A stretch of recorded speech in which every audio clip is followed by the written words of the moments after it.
This video will be a film study focus at what Kenneth Walker III and the Seattle Seahawks run game was able to accomplish in their division round win over the San Francisco 49ers, but also projecting forward. The key matchups, the style that they may have to use of run game. Since Zach Charbonnet is out, obviously, for the season, unfortunately, Kenneth Walker is going to go by himself, I guess, so to speak, although there's some options there. I think Jones played some snaps last game once Charbonnet was out. Halani, I think, has been activated or scheduled to return. And then Cam Akers, I think, is an option as well. Look, the Rams gave up 160 yards in their overtime win to the Bears, on the ground, that is.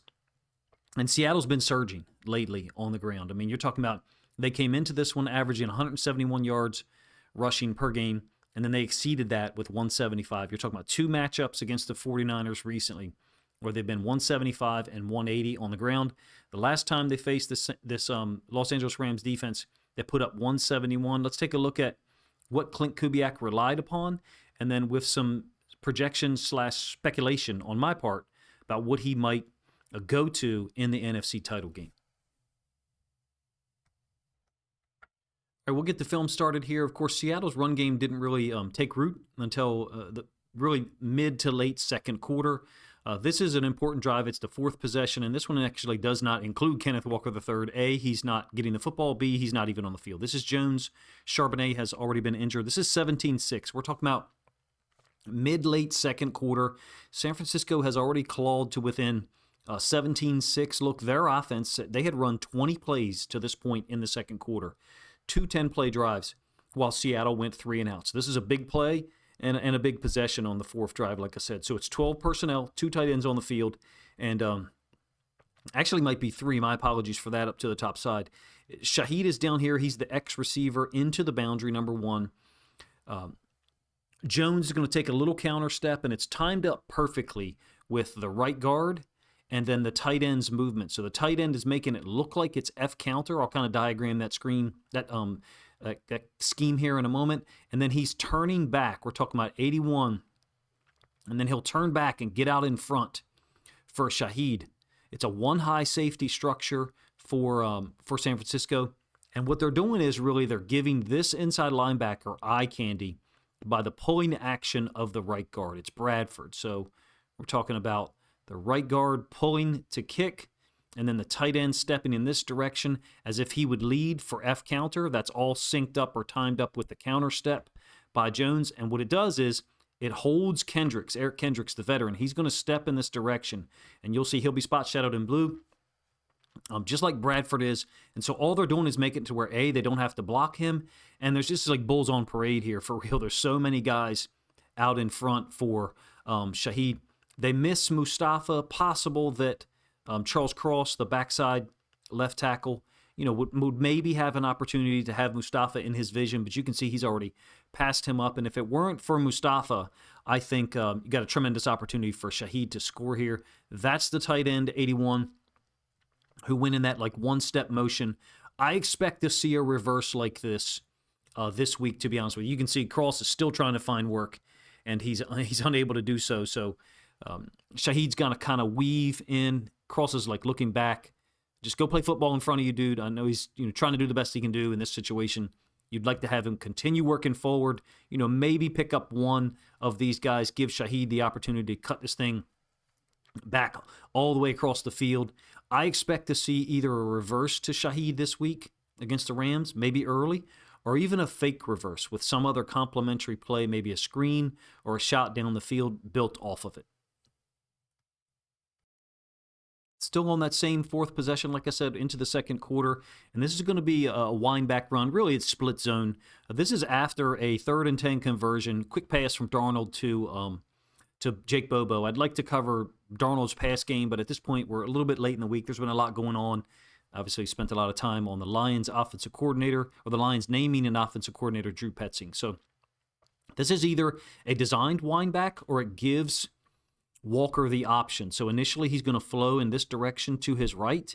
And the reason why I say that this is, possibly a design windback is this block by the tight end. And later on you'll get another play that'll be coming at us. It'll be from the reverse angle, and you'll see what I'm talking about. So the motion kind of causes the inside linebackers to move right to left on our screen, but left to right from their perspective. And then Walker initially flows in this direction. So what that's doing is it's moving these guys in that direction as well. They're just trying to match his path, right? They want to match the running back and be able to meet him in the hole. So you've got kick out block by 81, 88 working up to the inside linebacker 49, and that's where Walker basically takes this thing back underneath the wall of blockers. I call it a windback concept. It seems to me from this 49ers film that, first of all, it takes advantage of Walker's agility, great ankle strength, and ability to cut back, against the grain of the flow. Sometimes he can even cut off of his inside foot. He's super strong lower body. It makes me wonder if this is becoming a staple for what Kubiak wants to do against anyone, or if it was specific and intentional to the 49ers. And if it was, you may see a different focus. The outside zone is going to be a big part of what the Seahawks try to do for sure. But these windback runs they're very intentional, and they, I think, kind of slow inside linebackers up over the course of the game because they end up being wrong. An outside zone or stretch play that maybe live speed or even from the all-22 here for a moment, you may think Walker, reads it poorly. Now, there is the opportunity to take this ball to the outside for sure. It's a 2nd and 1 after that 9-yard gain that I just showed you. And this is something I want to see early. It's basically, I call it, a late double on an edge defender. So that would be, for the Rams, it's 2 of their better players on defense, their edge defenders. And Walker takes this thing downhill. He cuts it downhill. Perhaps there's a missed opportunity, like I said, to get this ball to the outside. But what I really like about this against the Rams, as far as trying to set a tone, is it doesn't leave a tight end solo, one-on-one, with their talented, big, strong edge defenders. For a moment, they are. You can see Barner's engaging, but the second tight end who's in motion is expanding. And so you're talking about what I would refer to as a late double. Now, once this thing develops, it looks to me like Walker does have the opportunity to bounce it to the outside. But when you get the end zone angle, you'll see what he sees. It only ends up being a 4-yard gain. Don't get me wrong. I think you got a really nice job of these guys kind of cutting off people on the backside. These backside edge defenders are going to be huge, I think, against the Rams. Meaning how often or how soon early in the game does Kubiak in Seattle boot Darnold out and then try to plant or install in those edge defenders' brains, hey, if I'm unblocked, I've got to hold. I can't fold in a whole lot and really get involved with the run game from the backside. From the end zone angle, like I said, you'll see, why Walker takes it where he did. Now, look, the Bears are able to generate 161 yards on the ground, 11 first downs rushing, I should say, but it took 39 carries to do so. If they offered you or us as fans rooting for the Seahawks, if it was offered by the football gods that they would produce 161 rushing yards, but it would take 39 carries to do it, would you take it right now? I would, because I think that means they're committed to the run game. Kubiak is committed to it, and they're finding some level of success. Same play from the end zone angle. Just going to give you this one so you can see what Walker sees. Again, it's outside zone, stretch, whatever you want to call it, to our right-hand side, and you're getting the initial block from Barner on the edge defender, and then the late double by 81 who's going in motion. That matchup, tight ends against edge defenders and or double teams, is going to be huge. I love the late double concept, very Shanahan, McDaniel-esque, Kubiak system as well. But you can see what Walker sees right here, right? He sees that, and Kendricks is kind of overflowing. We can second guess if we want at this point. Look, if Walker continues on this outside path, yeah, Lucas has him closed off. But look, I love the way Walker runs the football here and on these outside zone concepts. And for me, what I've been learned, is you don't second guess these guys when you're coaching them. You don't second guess them. You trust them and try to install or promote confidence in those guys. I love these concepts against the Rams, against anyone for Seattle, to be honest with you, because it kind of safeguards your possessions, puts the ball in an athlete's hands, and expects or asks, these guys up front to win the football game for you. Same possession, fourth, like I said earlier, this is going to be a cutback by Walker for a touchdown. It's going to make it 24-6 at the half. Good vision here. You're going to get an opportunity for one of the first opportunities to see that Kupp is really heavily involved in the blocking scheme. And I think he played well overall. He did have 5 catches on 5 targets for 60 yards, but also was at the point of attack often. Walker's initially going to take it, to his right, the top side of our screen, and then wind this all the way back. I don't think this is designed for him to do so. I just think that he possibly sees, I think it's Lenore is an unblocked corner who could certainly press off the edge. I don't know about you, but there is a part of me that would have liked to have seen Lenore be the guy that Walker kind of ran through. There's JSN's path, and this is something that happens often in successful run plays that teams are playing man. And so as JSN works down here to go block a second-level defender, the guy assigned to block him, the corner, Renardo Green, goes with him. And you can see that if he had been able to stay here at all, he gives some help to his teammate, the safety, who actually ends up missing the tackle. The Rams tackle well, in my experience, what I have seen generally. They tackle quite well, very well-coached defense. These types of plays, if Walker can add 2, 3, 4 yards or even 7 points, to the end of a run that where theoretically someone could have made the tackle, it'll be huge.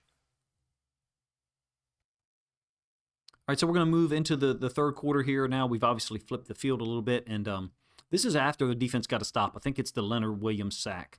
Ball is on the right hash, and there's a lot of boundary side runs here or runs out of 12 personnel under center that kind of don't matter as far as where the ball is presented, in my opinion. It doesn't seem to me that 12 personnel under center, Kubiak really cares whether the ball is run into the boundary or to the field. This is a little bit different. This is a lead sweep, and it's out of 21 personnel. So you've got Cup and JSN down here to the bottom side, tight end set up to the top. JSN going to motion across Sam Darnold's face, and the way this is going to work is the fullback is going to go get this strong safety who's rolled up to the twin side, and then Cooper Kupp he's just at the point of attack often in this game. And you can see him set up right here on the outside corner. I think it's Renardo Green. This looked really slow developing to me, and maybe this isn't the type of play that Kubiak will go to against the Rams. One thing I will mention is the ankle strength and the cutability of Walker is extremely high level. We've all known that for years. But he's oftentimes going at max effort. Why? Because him and Zach Charbonnet split the carries, right? At least in Seattle. They're going to need someone, Halani, Akers, Jones, to take 6 or 8 carries. Maybe, Shaheed gets 1 or 2, JSN as well, so that when Walker's in the game and he's getting the football, he can go max effort on any play, but certainly ones like this. There's the fullback leading up on the strong safety, Kupp out on the corner, so it's really well designed. Kubiak doesn't need any help. He doesn't need any praise either for designing a successful run game. Look at what they've done in the last 4 or 5 games, they being Seattle's run game, and then look at what they've done since, I believe, week 9, somewhere in that range, the last 9, 10 football games. You're talking about 135, 138 yards per game on the ground. Those tight ends and tackles against edge defenders, huge matchup this week. Kenneth Walker, in my opinion, being able to be completely energetic every time he touches the football is equally important in this matchup. Still on that 5th possession, I should say, into the third quarter, and it's another outside zone double out of 12 personnel. So you can see 2 tight ends on the field. 81's going to go in motion to the top side, and he's going to help out Barner. Barner's going to make the initial block on the defensive end out here. The Rams don't have defensive ends. They're outside linebackers generally standing up. But again, you'll notice Kupp is at the point of attack. And I think that early on at some point from under center 12 personnel, they're going to need to go play action and put these edge defenders, the backside edge defenders that are unblocked, in some type of conflict early. Maybe, whether it's Darnold booting out to his left or a mirrored version of what I'm showing you here. But you can see the late double aspect, something that I think, helps the tight ends a lot in those matchups against the edge defenders for the Rams, number one. Number two, think about what's happening on this play. One edge defender being doubled late, really getting his ass kicked sometimes, in this game at least, and then the backside edge defender unblocked having to decide, okay, do I want to go, down the line of scrimmage and chase the running back? Do I want to slow play it, be half man in it, or do I want to veer off to the quarterback, be a little bit selfish? But in any case, another aspect of this is that Lucas is going to close off the front side inside linebacker. I believe that's Winters. right here. And that really helps set up this lane for Walker, kind of a late, get. In addition to that, one thing to note about those doubles with the tight ends is oftentimes you get this dynamic where there is a double or a chip for a moment. And then since they've expanded that guy, that's where the lane is. Now 81 moves up to the corner as well. And that's what helps, unfortunately for the 49ers, that's what helps Seattle block everybody except the free safety. You can't block everybody, right, because quarterback's not involved, so the math just doesn't work.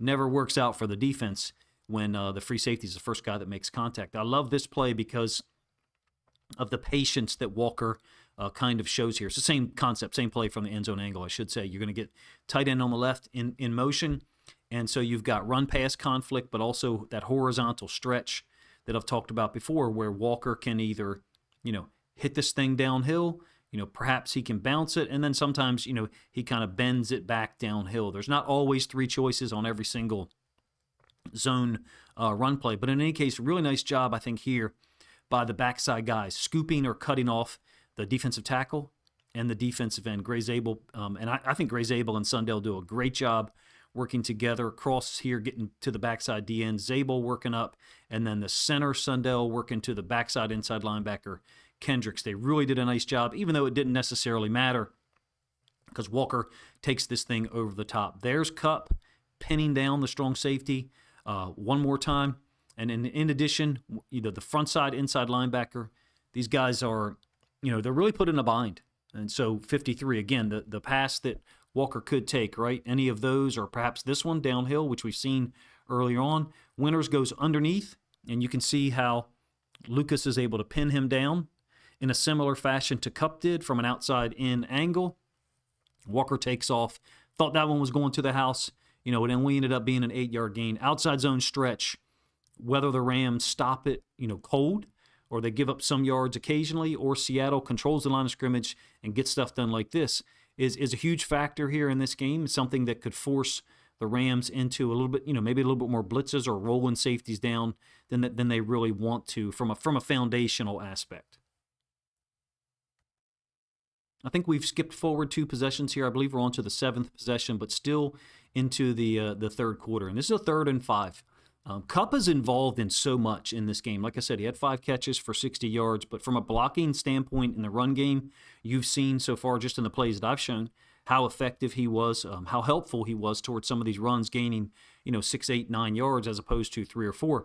And watch how this works out. So this is a 3rd and 5. The Rams are the 49ers are showing man against everyone, JSN, Shaheed, and then I think that's Barner. They've set up Lenore in man against Kupp as well. And this is going to be basically a wheel to the boundary. Check out how Kupp gets this done. This is very smart and intelligent, and I believe it's legal because of where the contact occurs. So he's stepping down for a moment, and he's going to chip Winters, even though he's moving forward at the time. And that clears a very obvious lane for Kenneth Walker to run onto. Tremendous amount of separation. When you see the end zone angle, you'll get a better idea of what I'm talking about. Really nice ball from Sam Darnold that you wish was maybe 4 to 6 inches closer to Walker's body so he didn't have to reach out and then fall down. You could have been talking about some more yards after the catch. It's the same play. I think it should actually say 7th possession right there. But again, it's a 3rd and 5, and they're kind of showing the coverage. So Mustafa, is lined up over Barner. 53 is going to walk up over to this side, and off screen to our right is Kupp, who's going to help, clear the way for Walker on this wheel into the boundary because of his pick. We're talking about the contact that occurred, off screen for you guys. Darnold knows exactly where he's going with this football. If he wants to come back off this read, let's say Winters had, done a better job over here. I know you guys can't see it; it's all frame. Then he's got JSN back over the middle as a secondary option. Anything for Walker in the pass game, I'm a little ambivalent about because you can't be so predictable that every time this week you can't be so predictable that every time he's in the game you give him the football on a handoff, right? But I wonder about how many targets he'll have on 3rd downs, and even if he'll be the 3rd down back. If Walker is taking the brunt of the carries and using up a lot of energy, there's going to have to be some 3rd downs, where they get him off the field. But tremendous amount of separation, like I said to you earlier. because of the pick and the route that Walker ran, gives them a new set of downs. This one is a really cool play for a lot of reasons. Again, we're still on to the 7th possession. And it's going to put, this is a touchdown by Walker off the left side. It's 12 personnel, outside zone, and it's going to put Seattle up 34-6. It's really cool for a lot of reasons. Number one, because of the angles that are created. Backup left tackle was able to, he doesn't really win. He just gets even with this defensive end. And then the two tight ends, Saubert and Barner, are lined up together. Barner going to get out to the edge defender. This is what I would call YY trips. My only concern with this formation against the Rams is it's going to leave your tight end, theoretically, in a one-on-one situation with either Young or Jared Verse. Watch how Zabel and Sundell handle this, and Zabel's able to get up to the inside linebacker 53, while 81 gets up to the frontside guy, Kendricks. Easy lane for Walker to run onto, relatively untouched, except for the D end, who, may 79 or 78, I'm not sure which one it is, 79, may have some jersey held there, but it's a great job by him to at least get even with a guy who had him out-leveraged at the snap. If Kenneth Walker can run on these kind of tracks, unabated, then Seattle's going to the Super Bowl, barring turnovers. But I think the Rams are going to provide a lot of resistance, obviously, against the run to try to get Seattle, get Sam Darnold in as many third down, obvious passing situations as they can. San Francisco's defense is pretty worn out here, to be honest with you. This is late third quarter. It's another 12 personnel grouping. It's going to be a 15-yard gain. I would expect against the Rams to see an early play action with Walker on the field. So Darnold under center, an early play action. Maybe the Rams blitz it, and Seahawks front, offensive line, tight end, and Walker is going to have to pick that up to give Darnold enough time to generate something downfield. These matchups, not just with the edge defenders, are huge. The defensive tackles versus the center, guard, but also the tackles as well when these guys are trying to combo and work together. So easy to see here, Zabel is going to reach the defensive tackle. Left tackle is going to work up. He's basically comboing. He's going to work up to the safety, but it's a little understated or hidden, I guess I should say. The center, Sundell, is taking over the nose tackle and reaching him as well. Now, the nose tackle ends up kind of peeking to the backside, so he's kind of allowing himself to be reached. I suspect the Rams are going to be, coached to try to stop outside zone when you got 12 personnel and Darnold's under center with Walker in the backfield. And this is where, the outside zone really fits with the other play that I've talked about, or the other concept. The windback zone, what I believe is quite intentional oftentimes from a Walker standpoint. So I think that you've got some great complementary concepts that Kubiak can call, that he has been calling lately. That one went for 13 yards. One of the things I also really like about this play call is what they're doing with the backside tight end. Of course, on a run concept to their left, this defensive end edge defender is left unblocked, right? That's standard. For outside zone or play action off of it, right? But watch what they're doing with Barner. Watch the path he takes. He's going to try to go and insert into the B or A gap, whichever one you want to call it, and then seal off the backside inside linebacker in a way that if Walker ends up cutting this back across here, then Barner could theoretically peel back on someone. Now, the way that it worked out wasn't what I talked about earlier. Bradford actually moves up to the backside inside linebacker here, and then Barner smartly adjusts during the play and just tries to seal those guys off. The run game's working great lately. It's well coached. It's certainly well coordinated. Kubiak knows what he's doing. By this point in the game, late third quarter, early fourth, I don't expect it to be this simple. I certainly don't want to use the word easy, but the combination of these two concepts, the outside zone stretch and then the wind back zone, or sometimes it's split zone and he's got a two-way go, I think puts tremendous conflict on these guys. It's just a question of, on any defense I should say, it's just a matter of what Kubiak has figured out with the Rams defense and what reactions he can predict to try to exploit. And so this is kind of what I'm talking about. It's a designed wind back that it really functions like split zone, because the motioning tight end, instead of getting a late double here on this defensive end, they're leaving him unblocked initially, and Barner's going to work down to what becomes the front side inside linebacker, but I'm fine if someone refers him to as the backside guy because Walker's initial flow is taking him to our right or the left-hand side from a Seahawks perspective. And so what that's going to do is after these inside linebackers move to the left with the motion, they're going to come back in this direction because of the running back flow and also the offensive line path. So I'll rewind it a couple of times so you guys can see what I'm talking about. Talking about the direction the offensive line steps first and how that syncs up with where the running back, in this case Kenneth Walker, goes as well. Everyone working in this direction, so these inside linebackers are stepping here, and it's a great concept in my opinion. Barner is going to work down and seal off 49, while the tight end who goes in motion is going to kick out the edge defender right here. And you can see the lane that they're trying to get Kenneth Walker to run onto is all the way back here. So they're trying to work on the pursuit of and the downhill nature, that any defense, not just in the NFL, is going to react to. And then the finish of this one, this is one of those plays that I know I've mentioned a bunch this year, and I'm sure other people have talked about a ton. You got contact from Walker with Mustafa, the free safety, approximately 7 yards downfield. And then so many guys get involved in this thing. These guys are scrappers. They've been coached to play hard and finish plays, and they've done so.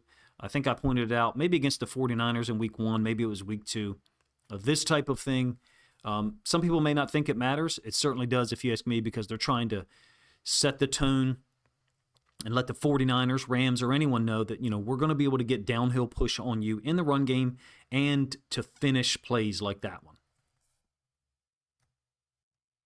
This will be the last play that I show. It's really a down or a buck sweep, and Walker's going to have a great opportunity against the Rams because he's going to be, the guy for a game. Whereas normally Charbonnet and him have both been healthy. There's been some times where Walker's out and Charbonnet gets more carries, or vice versa.